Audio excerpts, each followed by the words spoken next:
So this video is somewhat of a response to, for example, if an atheist is in the comment section and brings up something like the flying spaghetti monster, or one guy brought up just made something up off the top of his head and said, oh, such and such happened 2,000 years ago and there were 5,000 witnesses and blah, blah, blah, and it was written down in this book and etc., etc. And just a response to that, I guess. And ultimately, the response to that is, if I know that you don't believe it, and I know that the person who invented the idea that you're talking about doesn't believe it, and nobody who actually uses what you're saying as in an argument actually believes it, then why would I believe it? Like, for example, one of the biggest examples of true faith is the apostles themselves. Now, only one of the apostles actually survived his ministry in the sense that he didn't get killed for it, and he was still tortured and then exiled to the Isle of Patmos. That's John. The others all died torturous deaths because they would not deny that Jesus had risen from the dead. Now, this is an expression of faith that is kind of hard to argue with, and it sort of gives substance to the claims that they were making. For example, if I was willing to say, I don't know, pick something like, I have an invisible water bottle that will refill every 5 minutes, no matter how many times I pour it out, and etc.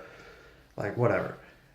There's absolutely no credibility to this, unless, of course, if I was to believe that and then someone was trying to say, kill me, like they were torturing me, and I said, all right, look, you can either deny it and we will stop torturing you, or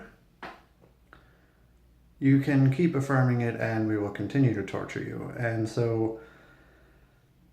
this is actually a fairly apt analogy, but basically the point is, if I stop saying it, then clearly I didn't actually believe it in the first place and I knew it wasn't true.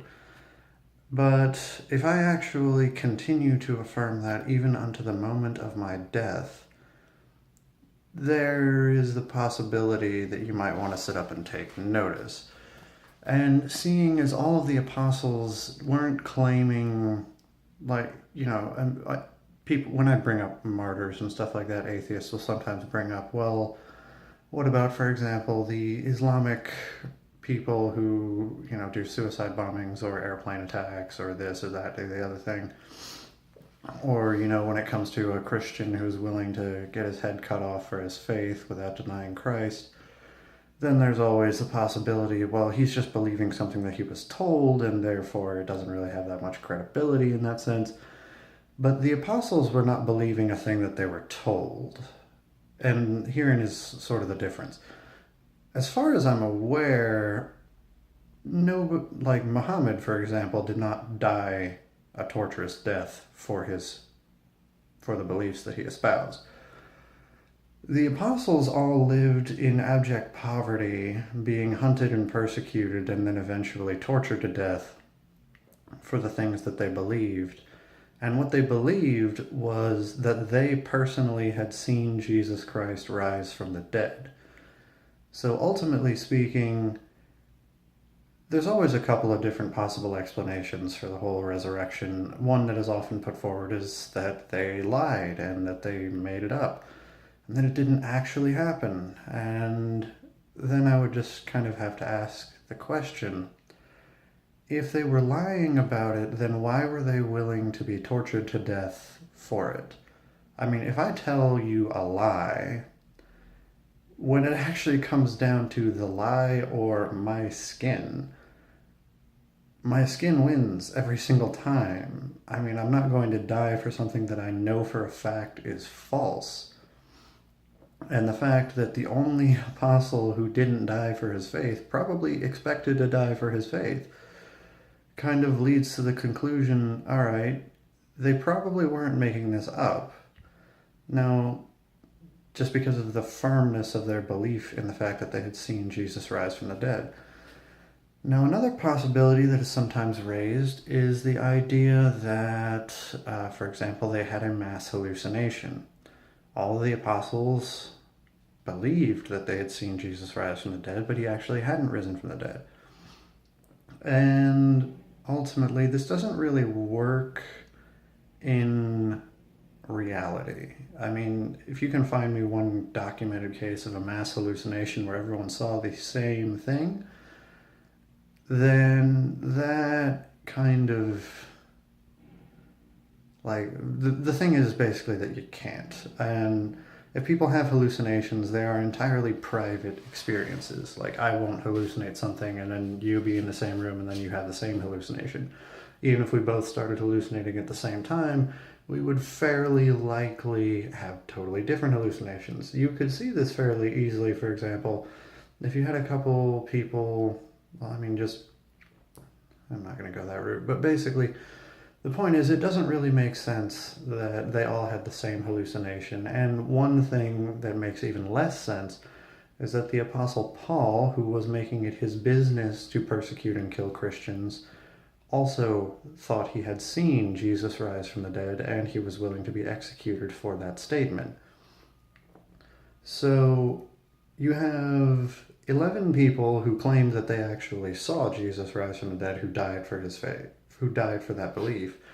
And then you have one person who was trying to eliminate them, who also claimed that he had seen the risen Jesus and was willing to die for that belief. So even if you could even if I were to concede a mass hallucination on the part of the 11, what on earth could possibly cause Saul of Tarsus to believe that he had seen the risen Christ? I mean, why would he hallucinate the existence of the God who he was attempting to disprove, for example? To give you a bit of a modern analogy, let's say that, for example, either the leader of ISIS, I don't even know if ISIS is still like coherent enough for that, but let's say that the leader of Hamas or Hezbollah, that's one of those, just all of a sudden thought that they had seen Jesus Christ, and then they turned around and they tried to convert all of the people who had been following them when they were leading a terrorist cell.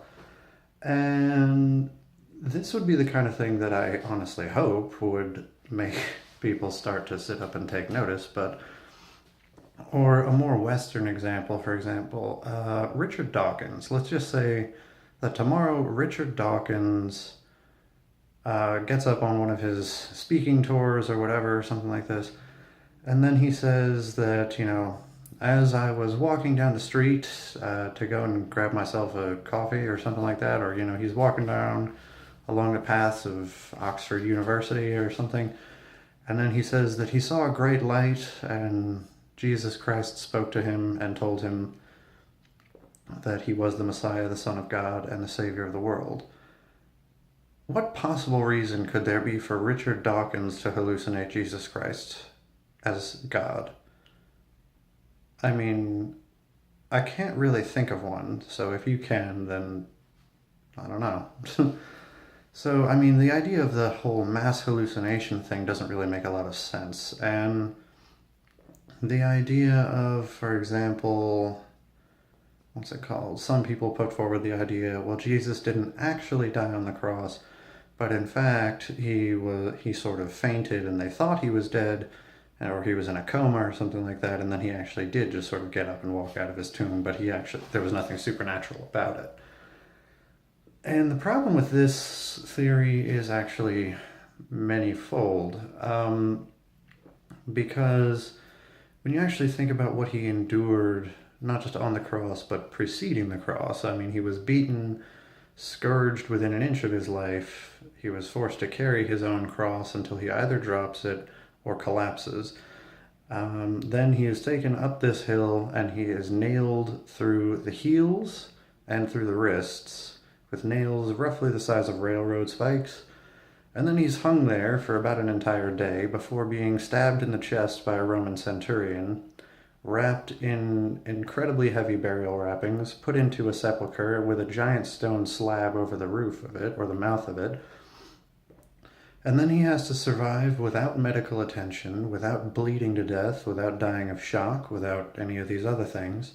Somehow get himself out of his own burial wrappings, remove a gigantic stone slab from off of his own tomb, sneak out past Roman centurions who are guarding his tomb in order to stop anyone from stealing the body, then walk on feet that have gigantic holes pierced straight through the heels, and walk into Jerusalem without being seen by the Roman centurions, and then reveal himself to his disciples.